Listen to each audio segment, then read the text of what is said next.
You find yourself in a strange world, standing face to face with a towering black dragon, wings cloaked around its body like a living shadow, or a draconic pale beast with bladed chains on its wings. These just aren't mere figments of imaginations, but rather a reality you can experience within Monster Hunter Wilds. Monster Hunter has always been about humans fighting huge creatures, but Wilds takes it a step further by weaving ethical dilemmas into its narrative. The game pits us against two types of very different threats, one born of nature, the other born of human hubris. The game then asks us to contemplate the consequences of each. In this video, we'll be diving deep into how Monster Hunter Wilds engages with questions of ecological balance, our role as hunters in nature, and the moral fallout of creating monsters.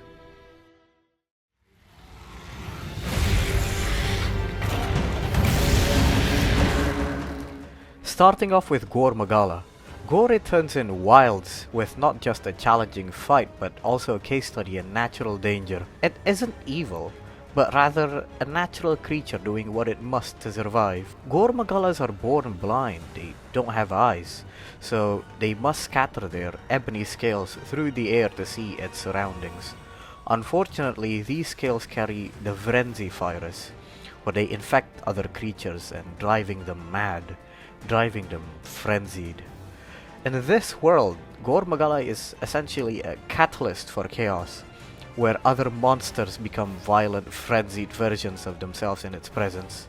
Villages threatened, ecosystems thrown off balance, and as hunters our responsibility is clear. Stop the Gore Magala before the frenzy spreads. However, the game subtly invites us to reflect on why. Out in the game world, often you'd find Gore Magala simply lurking in its habitat, shrouded in darkness. It's not plotting for world domination, but rather searching for a place to mature into its adult form, the elder dragon Shagaru Magala. From one perspective, Gore Magala is part of the natural life cycle, a sort of wild adolescence that, while dangerous, is meant to happen. But from a different perspective, it's a walking disaster for everything around it. This duality of sorts creates an ethical dilemma familiar to wildlife conservationists. When a natural predator or phenomenon endangers others, do we let nature take its course or intervene for the greater good? Monster Hunter Wilds isn't the type of game that hits us with moral lectures. It doesn't even let you make any choices regarding the situation. Either you hunt Gore Magala or not, but the game paints the picture clearly. On one hand, if hunters do nothing, human and monster lives alike could be lost to the frenzy. An unchecked epidemic could break the ecosystem's balance. On the other hand, slaying Gore Magala is essentially ending a creature's life for doing exactly what it evolved to do. Which prompts us the question, who are we to decide the fate of this creature and call its natural behavior unnatural disaster? In one of the assignment hunt quests titled Shrouded in Black, where you finally get to track Gore Magala in the storyline, you feel a sense of relief as the beast goes down. The feel of immediate danger is over. But as you carve its body, you can't simply help but feel a sense of sympathy. After all, it never acted out of malice. It was instinct, hunger, and life cycle that drove it. Ever since its debut in Monster Hunter 4, Gore Magala has embodied a legacy steeped in moral conflict. Hunting in the context of the series is frequently justified as an effort to maintain ecological equilibrium, shielding villages and curbing the destructive potential of monsters like Gore. The series presents Gore Magala as both a majestic natural wonder and a serious threat. As game scholar Miguel Sickert argues, ethical gameplay emerges from systems and situations, not just choices, and Gore fits this perfectly. Is it a grim duty carried out in the name of survival, or is it purely heroism to slay this creature? Maybe it's a bit of both. The key is that Wilds actually makes us think about it, even as we carve materials from Gore Magala's fallen body for a new set of armor. The hunt isn't just a fight, it's a moral exercise in understanding our place in nature's chain.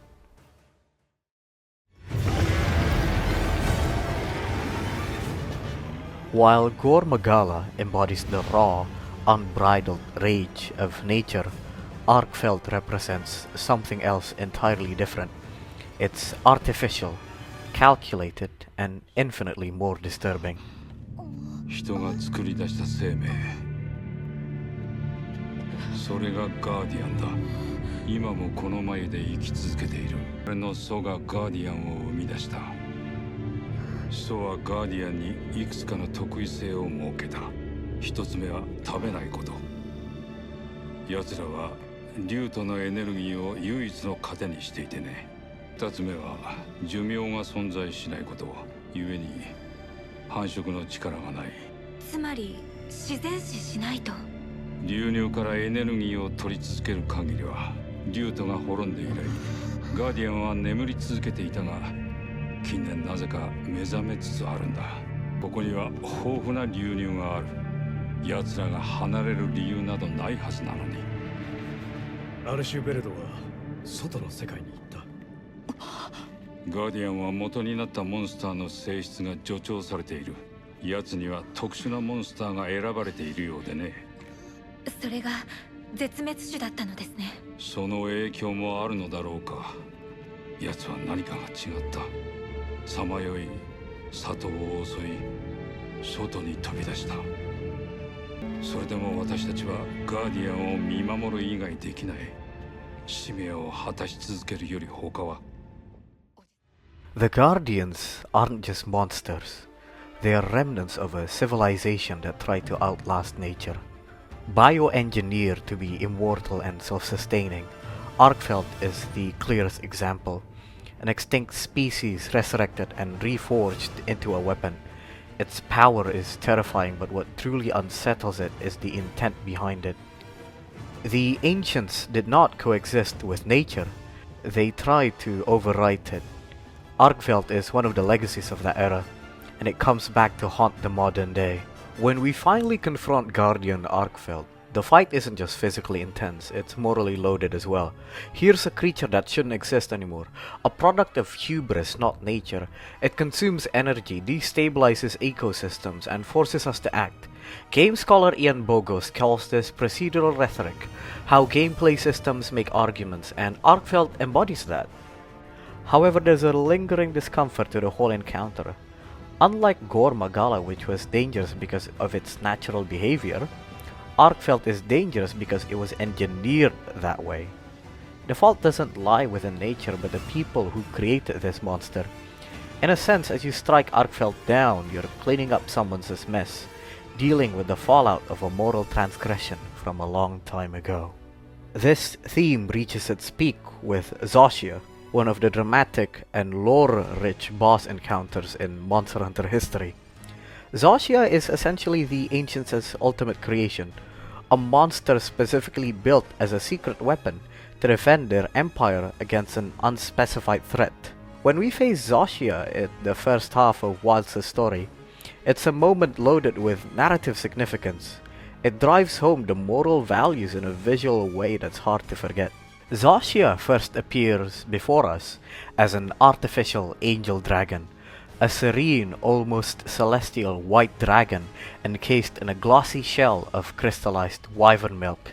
It has a smooth, featureless face like a mask and wing-like arms that resemble angelic feathers. In its initial form, it embodies the Ancients' idealized vision of what a guardian is supposed to be.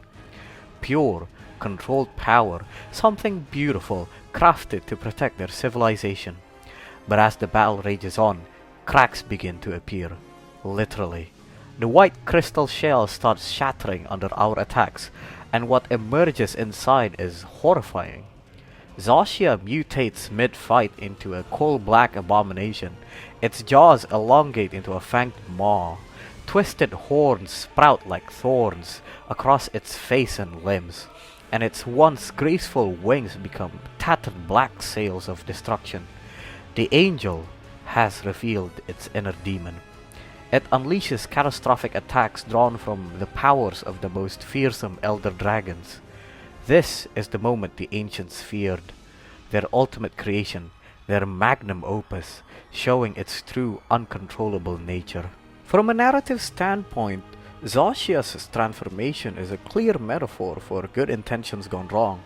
We learn that Zoshia was so powerful it caused the fall of the ancient civilization itself, a tale of technological arrogance backfiring spectacularly.